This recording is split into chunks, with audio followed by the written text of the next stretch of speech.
Shalom Bapak Ibu yang luar biasa. Saya percaya Anda adalah orang-orang yang mengalami perkara-perkara yang besar. Anda orang-orang yang diberkati Tuhan. Dalam anugerah Tuhan hari ini kita bersyukur kita masih dapat berjumpa kembali. Dan mari hari ini kita akan kembali merenungkan firman Tuhan. Tema yang akan saya sampaikan yaitu bertahan di tengah krisis. Dan hari ini kita masuk seri yang ketiga. Di seri pertama saya membahas tokoh yang bernama Ruth, dan di seri kedua saya membahas tokoh yang luar biasa tidak kalah hebatnya yaitu Ayub. Dan di hari ini kita akan belajar tokoh yang sangat luar biasa dalam hidupnya, di dalam pelayanannya. Siapakah tokoh ini? Kita akan belajar dari tokoh Perjanjian Baru yang bernama Paulus. Mari kita akan membuka Alkitab kita di dalam 2 Korintus pasal yang ke-11 ayat 23 sampai 33, dan ini ayat terlalu panjang kalau saya membacakannya, namun saya akan membaca di ayat 23 sampai 25 saja. Apakah mereka pelayan Kristus? Aku berkata seperti orang gila. Aku lebih lagi. Aku lebih banyak berjerih lelah, lebih sering di dalam penjara, didera di luar batas, kerap kali dalam bahaya maut. 5 kali aku disesa orang Yahudi, setiap kali 40 kurang 1 pukulan. 3 kali aku didera, 1 kali aku dilempari dengan batu, 3 kali mengalami karam kapal, sehari semalam aku terkatung-katung di tengah laut. Saudara yang saya kasihi, Rasul Paulus adalah seorang rasul yang di dalam kehidupan dan pelayanannya tidak selamanya ia mengalami hal-hal yang menyenangkan. Bahkan kalau kita membaca di 2 Korintus pasal yang ke-11, bahkan di beberapa tulisan Paulus yang lain, kita dapat melihat Paulus ini adalah orang yang mengalami banyak kesulitan dalam hidupnya.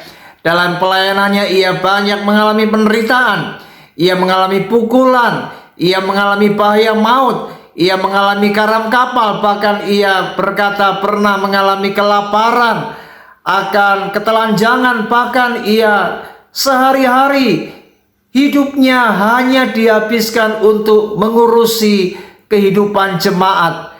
Ia bahkan tidak tidur atau kurang tidur, saudara, karena ia banyak sibuk untuk melakukan aktivitas pelayanannya. Luar biasa. Seandainya Paulus di dalam kehidupannya yang banyak mengalami pergumulan yang berat, ia bisa saja kemudian ia mundur dan tidak lagi melayani Tuhan. Tetapi di tengah krisis yang terjadi, di tengah penderitaan, kesulitan, pergumulan yang berat yang ia alami, saya sangat bangga dengan kehidupan rasul yang satu ini. Kenapa? Karena ia adalah rasul yang setia kepada Tuhan. Ia bertahan di tengah krisis, di mana ia belajar untuk tetap setia melayani Allah. Dia percaya akan penyertaan Allah. Dia percaya akan Tuhan yang ia layani. Luar biasa. Saudara yang saya kasih, bagaimana sikap hati kita ketika kita mengalami krisis? Banyak orang yang kemudian mengambil sikap yang salah. Mereka terlalu dini untuk membuat kesimpulan. Dan kadang kita tidak mengerti maksud Tuhan. Tahukah Anda dikala Anda mengalami krisis, ada kalanya Tuhan memakai setiap keadaan situasi yang terjadi dalam hidupmu untuk membentuk karakter kita. Ada kebiasaan-kebiasaan buruk yang harus kita tinggalkan. Tuhan sedang membentuk kita dengan keadaan dan situasi krisis yang ada, supaya kita semakin disempurnakan. Mari belajar di tengah krisis. Tetaplah setia melayani Tuhan. Jangan tinggalkan Tuhan. Jangan jauh dari Tuhan. Dan jangan melakukan hal-hal yang tidak berkenan di hadapan Allah. Mari belajar tetap setia. Dan orang-orang yang tetap bertekun di dalam setiap keadaan dan situasi yang ia alami, sekalipun berat, Alkitab mencatat orang-orang yang percaya bahwa Allah itu tidak pernah memberikan kita pencobaan melebihi kekuatan kita. Bahkan ia berkata akan ada jalan keluar bagi kita. Percayalah, di balik setiap penderitaan yang kau alami, pasti ujungnya adalah kemuliaan, ujungnya adalah blessing Tuhan, berkat Allah. Asal kita mau bertekun, asal kita mau tetap setia, asal kita tetap percaya bahwa Tuhan itu baik di dalam segala perkara, dan Ia tidak pernah melakukan apapun yang jahat, dan Allah tidak pernah merancangkan apa yang buruk atas kita.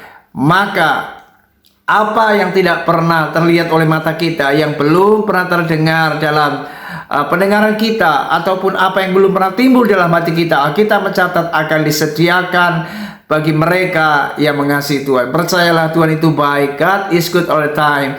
Ingat, bertahanlah di tengah krisis. Tuhan pasti akan memulihkan dan memberkati hidupmu. Tuhan Yesus memberkati kita semua. Shalom.